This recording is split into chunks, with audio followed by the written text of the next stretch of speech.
ओम शांति। आज 2 जुलाई 2026 के बाबा के अनमोल मधुर महावाक्य सुनेंगे। आज की मुरली में बाबा विराट रूप या कल्प वृक्ष का पूरा वर्णन कर रहे हैं। बाबा कहते हैं, वृक्षपति बाप आया है तुम बच्चों पर बृहस्पति की दशा बिठाने। बृहस्पति की दशा सबसे अच्छी दशा मानी जाती है और इसीलिए बाबा कहते स्वर्ग में सब पर बृहस्पति की ही दशा है। फिर जैसे त्रेता युग आता है तो शुक्र की दशा होती है, 2 कला कम हुए। फिर जब द्वापर कलयुग आता है तो शनि की दशा बैठती है और इस समय कलयुग के अंत में सब पर राहु की दशा है। तो बाप आते हैं, जो बच्चे काम चित्ता पर बैठकर जल मरे थे उनको पुनः जागृत करने। इसीलिए शास्त्रों में भी गायन है कि सागर के बच्चे जल मरे थे और फिर सागर ने उनको सुरजित किया। सुरजित करने के लिए और पुनः बृहस्पति की दशा बैठे उसके लिए कहा जाता है, दे दान तो छूटे ग्रहण। राहु की दशा होने के कारण इस समय सब पर ग्रहण लगा हुआ है। आम भारत पर और विश्व पर भी राहु का ग्रहण लगा हुआ है। अब ये ग्रहण उतरेगा तब जब दान देंगे, तो दे दान और छूटे ग्रहण यही कहा जाता है। तो बाप आकर विकारों का दान लेते हैं बच्चों से और फिर उनके ऊपर से आहिस्ते आहिस्ते ये ग्रहण निकलता जाता है। तो आज बाबा ने बहुत सुंदर सारे कल्प वृक्ष की कहानी सुनाई है। सुनते हैं आज के बाबा के अनमोल मधुर महावाक्य। ओम शांति। मीठे बच्चे, तुम विकारों का दान दे दो तो राहु का ग्रहण उतर जाएगा, दे दान तो छूटे ग्रहण। आज की मुरली से प्रश्न है, वृक्षपति बाप अपने भारतवासी बच्चों पर बृहस्पति की दशा बिठाने के लिए कौन सी स्मृति दिलाते हैं? उत्तर है, हे भारतवासी बच्चों, तुम्हारा आदि सनातन देवी देवता धर्म अति श्रेष्ठ था। स्मृति दिलाते हैं बाबा, तुम सर्वगुण संपन्न 16 कला संपूर्ण थे। तुम मुझ सागर के बच्चे काम चिता पर बैठ काले हो गए हो, ग्रहण लग गया है। अब मैं तुम्हें फिर से गोरा बनाने आया हूं। ये स्मृति आने से बृहस्पति की दशा बैठ जाती है। आज की मुरली से पहले गीत बजा है, ओम नमः शिवाय। ओम शांति। ये किसकी महिमा सुने? गीत में आगे शिव बाबा की महिमा है, तो बाबा पूछते किसकी महिमा सुनी? बेहद के बाप की। ऊंचते ऊंच बाप परम पिता परमात्मा ही है। लौकिक बाप के लिए तो सबने कहेंगे। बच्चे जानते हैं सब आत्माओं का पारलौकिक बाप वह है ऊंचते ऊंच। उनका नाम ही है शिव। बिगर नाम रूप के तो कोई चीज होती नहीं। इस समय सबको राहु का ग्रहण लगा हुआ है, इसलिए इनको आयरन एजेड वर्ल्ड कहा जाता है। दशाएं भी होती है, बृहस्पति की दशा, शुक्र की दशा। अब तुम्हारे ऊपर है बृहस्पति की दशा, जिसकी महिमा सुनी है। ऊंचते ऊंच भगवान शिव बाबा, उनका असल नाम है शिव। बाकी किस्म किस्म के अनेक नाम रख दिए हैं, असल नाम है शिव बाबा। बाप समझाते हैं, मैं बीज रूप चैतन्य हूं। सत चित कहते हैं, फिर कहते हैं वह सुख का सागर है, आनंद शांति का सागर है। महिमा सारी उस एक की ही है। भारतवासी महिमा गाते हैं परंतु समझते कुछ भी नहीं, एकदम पत्थर बुद्धि हो गए हैं। पत्थर बुद्धि किसने बनाया? रावण ने। सतयुग में भारतवासी पारस बुद्धि थे। सतयुग में भारतवासी पारस बुद्धि थे। आज से 5000 वर्ष पहले ये भारत पारसपुरी था, जिसमें देवी देवताएं रहते थे। भारत ही अविनाशी खंड गाया हुआ है। भारत में ही पारस बुद्धि देवताएं थे। इस समय पतित पत्थर बुद्धि रहते हैं। भारत में ही सतयुग के समय पारस बुद्धि देवताएं थे और इस समय पत्थर बुद्धि पतित रहते हैं। पतित कैसे बनते हैं यह भी बाप ने समझाया है। द्वापर से जब काम चिता पर बैठे हैं तो काले बन जाते हैं। काम अग्नि में सब भस्म हो गए हैं। उसमें भी खास भारत की बात है। भारत में पारस बुद्धि देवताओं का राज्य था। उनको विष्णुपुरी राम राज्य भी कहा जाता था। ये बाप आकर बताते हैं, मीठे मीठे लाडले बच्चों, जब तुम सतयुग में थे, सर्वगुण संपन्न थे, ये तुम्हारी महिमा है। वहां विकार होते नहीं। द्वापर से रावण 5 विकारों का राज्य शुरू हुआ है, तो राम राज्य बदलकर रावण राज्य होता है। अभी ग्रहण लगा हुआ है, बिल्कुल ही भारत काला हो गया है। बृहस्पति की दशा सबसे अच्छी होती है। भारत पर बृहस्पति की दशा सतयुग में थी, फिर त्रेता में शुक्र की दशा, तो 2 कला कम हो गई। उसको कहा ही जाता है सिल्वर एज। फिर द्वापर कलयुग आया, सीढ़ी उतरते आए, शनिचर की दशा हुई। द्वापर कलयुग में शनि की दशा हुई। इस समय सब पर राहु की दशा है। सूर्य को ग्रहण लगता है तो कहते हैं दे दान तो छूटे ग्रहण। अब रूहानी बाप बच्चों को समझाते हैं, यह है रूहानी ज्ञान। यह कोई शास्त्र का ज्ञान नहीं है। शास्त्रों के ज्ञान को भक्ति मार्ग कहा जाता है। सतयुग त्रेता में भक्ति होती नहीं। ज्ञान और भक्ति फिर है वैराग्य, अर्थात इस पुरानी दुनिया को छोड़ना होता है। यह है शूद्र वर्ण। विराट रूप दिखाते हैं ब्राह्मण, देवता, क्षत्रिय, वैश्य, शूद्र। ये भारत की ही कहानी है। विराट रूप बनाते भी है परंतु पत्थर बुद्धि समझते नहीं। पत्थर बुद्धि क्यों है? क्योंकि पतित है। भारतवासी ही पारस बुद्धि थे, संपूर्ण निर्विकारी थे। आज से 5000 वर्ष पहले भारत स्वर्ग था और कोई खंड नहीं था। यह बाप समझाते हैं। ये राजयोग कौन सिखाते हैं? शिवाचार्य। बाबा कहते ये राजयोग कौन सिखाते हैं? शिवाचार्य। यह है ज्ञान का सागर। कोई मनुष्य को ज्ञान का सागर, सर्व का पतित पावन नहीं कह सकते हैं। सर्व का लिबरेटर एक ही बाप है। बाप खुद ही आते हैं दुख में रावण से लिबरेट करने, फिर गाइड बन ले जाते हैं। उनको रूहानी पंडा कहा जाता है। बाप कहते मैं तुम सर्व आत्माओं का पंडा हूं, सबको वापस ले जाऊंगा। मेरे जैसा गाइड कोई होता नहीं। कहते भी है God father is liberator, guide blissful.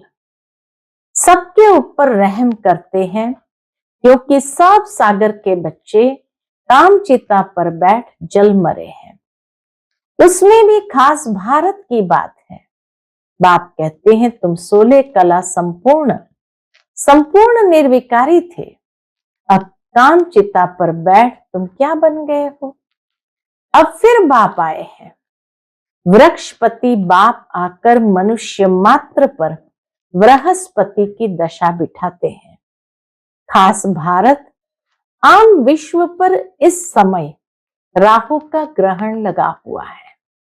बाप कहते हैं, मैं ही आकर भारत की खास दुनिया की आम गति सदगति करता हूं। तुम यहां आए ही हो पारस बुद्धि बनने। मोस्ट बिलवेड बाप हुआ। सब आशिकों का माशुक एक ही है। सब नेशन में लिंग जरूर बनाते हैं। हर धर्म में भी बाबा कहे लिंग या लाइट का प्रतीक जरूर रखते हैं, क्योंकि सबका बाप है ना। शिव के मंदिर भारत में बहुत है, जिसको शिवालय कहते हैं, रहने का स्थान। बाबा कहते शिव के मंदिर भारत में बहुत है, जिसको शिवालय कहते हैं, वही बाबा का रहने का स्थान। सतयुग में है देवी देवता धर्म के मनुष्य, परंतु वह धर्म कब था, उन्हों का राज्य कब था, ये पता नहीं है। सतयुग की आयु लंबी लिख दी है। बाप बैठ समझाते हैं, तुम्हारे ऊपर अब बृहस्पति की दशा बैठी है, वो भी 21 जन्मों के लिए। बृहस्पति की दशा बैठी है, लेकिन वो भी 21 जन्मों के लिए। वृक्षपति है ज्ञान का सागर पतित पावन, जिसको सब पुकारते हैं, तुम मात पिता हम बालक तेरे। सब उनकी महिमा करते हैं। बरोबर सतयुग त्रेता में सुख घनेरे थे। जबकि बाप हेवनली गॉड फादर है, स्वर्ग का रचयिता है, तो जरूर हम भी स्वर्ग में होने चाहिए। बाप समझाते हैं, तुम सब स्वर्गवासी थे, अब नरकवासी बने हो। भारत का ही आदि सनातन देवी देवता धर्म है। जैसे क्रिश्चियन धर्म के हैं, वह क्रिश्चियन धर्म के ही चले आते हैं। बाप कहते तुम देवी देवता धर्म वाले अपने धर्म को क्यों भूल गए हो, जबकि तुम देवी देवता धर्म के थे। बाप स्मृति दिलाते हैं, तुम्हारा सबसे श्रेष्ठ धर्म कर्म था। बाबा स्मृति दिलाते, तुम सबसे श्रेष्ठ धर्म कर्म वाले थे। अभी क्या बन गए हैं, नीच पापी कंगाल बन गए हो। तुम हो ही देवताओं के पुजारी, फिर अपने को हिंदू क्यों कहलाते हो। भारत का ये क्या हाल हो गया है। जो देवता धर्म के हैं, वह विकारी बनने के कारण अपने को देवता कहलाते नहीं। बाप कहते अभी इस पतित दुनिया का अंत है। महाभारत लड़ाई भी खड़ी है। भगवान वाच, हम तुमको सतयुग के लिए राजयोग सिखाता हूं। भगवान तो एक ही है, हम उनके बच्चे शालिग्राम हैं। बाप कहते तुम जो पूज्य थे, वही पुजारी भगत बन गए हो। अब फिर ज्ञान लेते हो पूज्य देवता बनने के लिए। फिर द्वापर से पूज्य सो पुजारी बन जाएंगे। तुम पूरे 84 जन्म लेते हो। जिन्होंने 84 जन्म लिए हैं, वही आकर ब्रह्मा कुमार कुमारी बनेंगे। ब्रह्मा द्वारा आदि सनातन धर्म की स्थापना, यह भी गाया हुआ है। प्रजापिता है तो बहुत बच्चे भी होंगे। प्रजापिता है तो उनके बहुत बच्चे भी होंगे, वह तो जरूर यहां होने चाहिए। कितनी ढेर प्रजा है, इन ब्राह्मणों को ही फिर देवता बनना है। बाप आकर शूद्र से बदल ब्राह्मण धर्म की स्थापना करते हैं। इस संगम युग पर ही आदि सनातन देवी देवता धर्म की स्थापना होती है। यह है कल्याणकारी संगम युग। इस लड़ाई को ही कल्याणकारी कहा जाता है। महाभारत की लड़ाई को ही कल्याणकारी कहा जाता है। क्यों? इस विनाश के बाद ही फिर स्वर्ग के गेट खुलने हैं। तुम यहां आए हो स्वर्गवासी बनने व विष्णुपुरी में चलने। तुम बच्चों पर अब अविनाशी बृहस्पति की दशा है। 16 कला संपूर्ण कहा जाता है, फिर 2 कला कम होती है तो शुक्र की दशा कहा जाता है। त्रेता युग में 2 कला कम होती है तो शुक्र की दशा कहा जाता है। सतयुग में बृहस्पति की दशा है, फिर त्रेता में शुक्र की दशा, फिर नीचे गिरते आए हो तो द्वापर के बाद धीरे धीरे मंगल की, शनि की और राहु की दशा भी होती है। तो द्वापर में मंगल की दशा, कलयुग में शनि की दशा और अभी अंत में राहु की दशा भी होती है। जन्म जन्मांतर उल्टी दशाएं फिरती आई है। अब बाप द्वारा बृहस्पति की दशा बैठी है। यह है बेहद का बाप, ज्ञान का सागर, पतित पावन। तो बेहद की दशाओं के विषय में सुनाते हैं। वही तुम्हारा बाप भी है, शिक्षक भी है, सतगुरु भी है, बाकी सब है झूठ है। किसकी सदगति कर नहीं सकते, इसको कहा जाता है विशस वर्ल्ड। वह है वाइसलेस वर्ल्ड। अब विशस वर्ल्ड में सभी बहुत दुखी है। लड़ाई मारा मारी क्या क्या हो रहा है, इसको कहा जाता है खूने नाहक खेल। बिगर कोई कसूर के क्या क्या करते रहते हैं। एक ही बम ऐसा गिराएंगे जो झट सारे खलास हो जाएंगे। एक ही बम ऐसा गिराएंगे जो झट सारे खलास हो जाए। यह वही संगम युग का समय है। तुम देवताओं के लिए फिर नई दुनिया चाहिए। तो अब बाप कहते हैं, क्या कहते हैं, मीठे मीठे बच्चे मन मना भव। हाँ, देवताओं के लिए फिर नई दुनिया चाहिए, इसीलिए बाबा हम बच्चों को कहते हैं मीठे मीठे बच्चे मन मना भव। ये कौन से बाप ने कहा? शिव बाबा ने। वह तो है निराकार। ये निराकार तो तुम भी हो। बाबा कहते निराकार तुम भी हो, परंतु तुम पुनर्जन्म में आते हो। फर्क कितना है कि वो पुनर्जन्म में नहीं आते, हम पुनर्जन्म में आते हैं। तुम पुनर्जन्म में आते हो, मैं नहीं आता हूं। इस समय सब पतित है, एक भी पावन नहीं। पतित बनना ही है, सारी दुनिया को पतित बनना ही है। सतो रजो तमो में उतरना पड़े। इस समय सारा झाड़ जड़ जड़ीभूत अवस्था को पाया हुआ है। दुनिया बिल्कुल पुरानी हो गई है, अब फिर से उनको नया बनाना पड़े। पतित दुनिया में देखो मनुष्य कितने हैं, पावन दुनिया में बहुत थोड़े राज्य करते हैं। एक ही धर्म था और कोई धर्म नहीं था। भारत को ही हेवन कहा जाता है। गाया जाता है गठी में सूर्य, घटी में चंद्रमा, घटी में बहुत सारे सितारे। सतयुग में 9 लाख होंगे, घटी में 9 लाख तारे। तो बाबा कहते हैं गठी में है सूर्य, घटी में चंद्रमा, घटी में 9 लाख तारे। सतयुग में 9 लाख होंगे, पीछे फिर वृद्धि होती है। पहले बहुत छोटा फूलों का झाड़ होता है, कांटों का कितना बड़ा फॉरेस्ट है। दिल्ली में मुगल गार्डन देखो कितना अच्छा है, उससे बड़ा कोई गार्डन नहीं। फॉरेस्ट देखो कितना बड़ा होता है। सतयुगी गार्डन भी बहुत छोटा है, फिर वृद्धि को पाते पाते बड़ा होता जाता है। अभी तो कांटों का जंगल हो गया है। रावण के आने से कांटे बन जाते हैं। यह है कांटों का जंगल।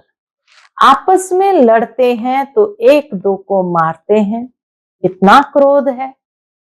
बंदर से भी बदतर कहा जाता है। तो बाप कहते हैं मेरे लाडले बच्चे, क्या कहते बाबा, मेरे लाडले बच्चे तुम्हारे ऊपर अभी वृक्षपति की दशा है। अब बेदान तो छूटे ग्रहण, संपूर्ण निर्विकारी अब यहां बनना है। फिर ये शरीर छोड़ जाकर शिवालय में आ जाएंगे। शिवालय में बहुत सुख होता है। देवी देवताओं का राज्य है। सतयुग को कहा जाता है शिवालय, कलयुग को कहा जाता है विषालय। यह विष आलय रावण ने स्थापन किया है। अब बाप कहते हैं पतित से पावन बनना है। कैसे बनेंगे? क्या त्रिवेणी में गंगा में स्नान करने से पावन बन जाएंगे? ये तो जन्म जन्मांतर करते आए हो। करोड़ों मनुष्य जाकर स्नान करते हैं। बहुत नदियां, नाले, तालाब आदि है, जहां पानी देखते हैं जाकर स्नान करते हैं। क्यों? क्योंकि अपने को पतित समझते हैं। अब पारसनाथ तुम्हारी पारस बुद्धि बना रहे हैं। पारसनाथ शिव बाबा आकर के हमारी बुद्धि को क्या कर रहे हैं? पारस बुद्धि बना रहे हैं। तो ऐसे पारसनाथ बाप को कितना प्यार से याद करना चाहिए, जिससे हमारी बुद्धि पारस बन जाए। तो ऐसे पारसनाथ को कितना प्यार से याद करना चाहिए। अच्छा, मीठे मीठे सिकिलदे बच्चों प्रति माता पिता बाप दादा का याद प्यार और गुड मॉर्निंग। रूहानी बाप की रूहानी बच्चों को नमस्ते। हम सब रूहानी बच्चों की रूहानी माता पिता बाप दादा को याद प्यार, गुड मॉर्निंग और नमस्ते। नमस्ते, शुक्रिया बाबा, शुक्रिया। आज की मुरली से धारणा के लिए मुख्य सार है। पहली पॉइंट, इस कांटों की दुनिया से फूलों के बगीचे में जाने के लिए जो भी कांटे यानी विकार है उन्हें निकाल देना है। पारस बनाने वाले बाप को बड़ी प्यार से याद करना है। दूसरी पॉइंट, इस कल्याणकारी संगम युग पर शूद्र से ब्राह्मण सो देवता बनने का पुरुषार्थ करना है। राहु के ग्रहण को उतारने के लिए विकारों का दान देना है। आज का बाप दादा का मधुर वरदान हम बच्चों के प्रति है। संगम युग पर हर कर्म कला के रूप में करने वाले 16 कला संपन्न भव। संगम युग पर हर कर्म कला के रूप में करने वाले 16 कला संपन्न भव। संगम युग विशेष कर्म रूपी कला दिखाने का युग है। संगम युग विशेष कर्म रूपी कला दिखाने का युग है। जिनका हर कर्म कला के रूप में होता है, उनके हर कर्म का व गुणों का गायन होता है। 16 कला संपन्न अर्थात हर चलन संपूर्ण कला के रूप में दिखाई दे, यही संपूर्ण स्टेज की निशानी है। जैसे साकार के बोलने चलने सभी में विशेषताएं देखी। साकार बाबा में बोलने चलने सभी बातों में विशेषताएं देखी, तो ये कला हुई। उठने बैठने की कला, देखने की कला, चलने की कला, सभी में न्यारापन और विशेषता थी। तो ऐसे फॉलो फादर कर 16 कला संपन्न बनो। ऐसे फॉलो फादर कर 16 कला संपन्न बनो। आज का स्लोगन है, पावरफुल वह है जो फौरन परख कर फैसला कर दे। पावरफुल वह है जो फौरन परख कर फैसला कर दे।